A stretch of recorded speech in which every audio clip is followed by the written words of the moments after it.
நான் ஒரு சார்ட்ல 120 ஸ்கொயர் போட்டு எடுத்திருக்கேன். இதுல ஒரு சைடு ஸ்டார்ட்னும் இன்னொரு சைடு எண்டுனும் மென்ஷன் பண்ணிருக்கேன். இந்த மொத்த சார்ட்ல ரேண்டமா ஒரு பேட்டர்ன் மென்ஷன் ஆகும்.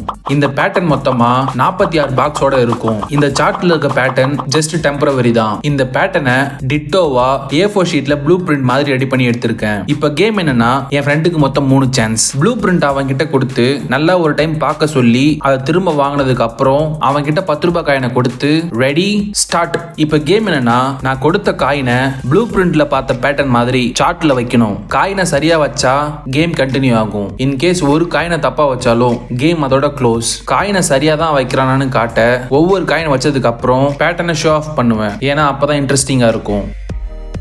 இப்ப ப்ளூ பிரிண்ட்டை பார்க்கணும்னு கேட்டிருக்கான். சரியா 18 10 ரூபாய் காயின் வச்சதுக்கு அப்புறம் ப்ளூ பிரிண்ட்டை கேட்டிருக்கான். கேமோட இன்ட்ரெஸ்டிங் விஷயம் என்னன்னா, ஒவ்வொரு டைமும் ப்ளூ பிரிண்ட்டை பார்க்கணும்னு கேட்கும்போது காயினோட வேல்யூ நான் டிக்ரீஸ் பண்ணுவேன். சே ஃபார் எக்ஸாம்பிள், ஃபர்ஸ்ட் சான்ஸ்ல 10 ரூபாய் கொடுத்தனா இப்போ செகண்ட் சான்ஸ் இதுல 5 ரூபாய் தான் கொடுப்பேன். தேர்ட் சான்ஸ்ல ப்ளூ பிரிண்ட்டை பார்க்கணும்னு கேட்கும்போது வெறும் 2 ரூபாய் தான் கொடுப்பேன். இப்போ ஸ்டார்ட். ப்ளூ பிரிண்ட்ல இருக்க பேட்டர்னை பார்க்க கஷ்டமா இருக்க மாதிரி தோணலாம். ஆனா ரொம்ப சிம்பிளா ப்ளூ பிரிண்ட்டை டிசைன் பண்ணி எடுத்திருக்கேன்.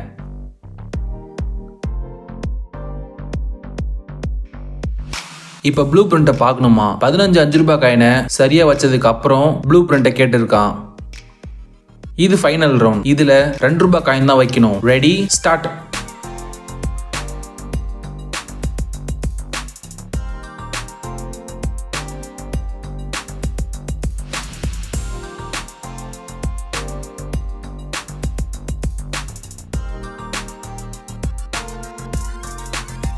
ஃபைனலா எல்லா காயினையும் சரியா பேட்டர்ன்ல வச்சு முடிச்சிட்டான். எல்லா காயினையும் பேட்டர்ன்ல வச்சதுக்கு அப்புறம் பேட்டர்ன் இப்படிதான் இருக்கு. இது மொத்தம் எவ்வளவுன்னு கவுண்ட் பண்ணி பார்த்ததுல மொத்தமா 281 ரூபாய பேட்டர்ன்ல வச்சிருக்கான். சோ வின் பண்ண 281 ரூபாய கேஷ் அவன் கிட்ட கொடுத்துட்டேன்.